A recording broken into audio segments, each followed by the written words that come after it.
बिरिया सिटी में breaking news असां शेयर कंदासीं। नौजवान के गुमशदगी खिलाफ़ सवें माण्हुनि क़ौमी शाहराह एहतजाजी मुज़ाहिरो करे धरणो हयो आहे।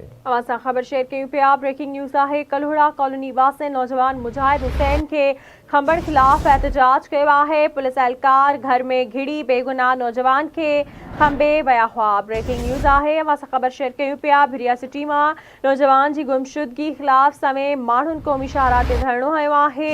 कल्होड़ा कॉलोनी वासे नौजवान मुजाहिद हुसैन के खंबण खिलाफ़ एहतजाज किया है। बिरिया सिटी में ब्रेकिंग न्यूज़ असां शेयर कंदासीं। नौजवान के गुमशदगी खिलाफ़ सवें माण्हुनि क़ौमी शाहराह ते धरणो हयो आहे। कल्होड़ा कॉलोनी वासी नौजवान मुजाहिद हुसैन के खंबण खिलाफ़ सरापा एहतजाज आहिनि। पुलिस एहलकार घर में घिड़ी बेगुनाह नौजवान के खंबे विया आहिनि। वारसनि अहिड़ो इल्ज़ाम हणियो आहे। बिरिया सिटी में ब्रेकिंग न्यूज़ असां शेयर कंदासीं।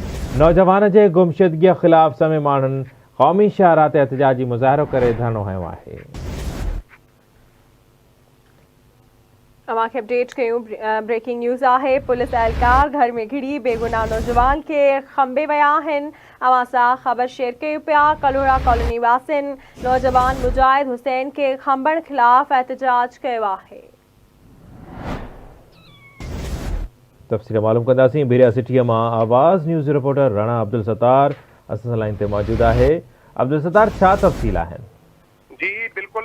बिरिया सिटी के कल्होड़ा कॉलोनी में जो है बिरिया सिटी पुलिस अटालन जो है एसएचओ इसाक संग्रासी, एस अब्दुल गफूर नाइच अब्दुल रशीद नाइच जैन अगवानी में जो है घरन अंदर घिड़ी जो है नौजवान मुजाहिद कल्होड़े के जो है खंबी खड़ी वजन खिलाफ़ कल्होड़ा बिरादरी के सवें औरतन मासूम बारन मर्दन जो है मुस्मात सकीना ज़ाल रहमतुल्लाह कल्होड़ो, मुस्मात बबली शहनाज सपना जामज़ादी ज़ोहेब उन बेन अगवानी में जो है क़ौमी शाहराह बाईपास से जो है धरणो हणी सख्त एहतजाजी मुज़ाहिरो किया।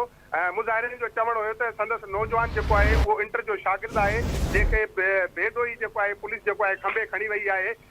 जेस ताईं इनके आज़ाद न किया वेंदो तेस ताईं धरणो ख़त्म न किया वेंदो।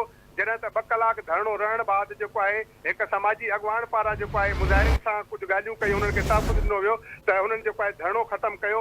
उन बाद जो है मुज़ाहिरनि जेके आहिनि बिरिया सिटी थाणे आॾो जेको आहे उहे लठियूं ऐं खणी जेके आहिनि उते एहतजाज कयो, जितां पिणु पुलिस जेको आहे उन्हनि खे जेको आहे पोइते हटाए छॾियो।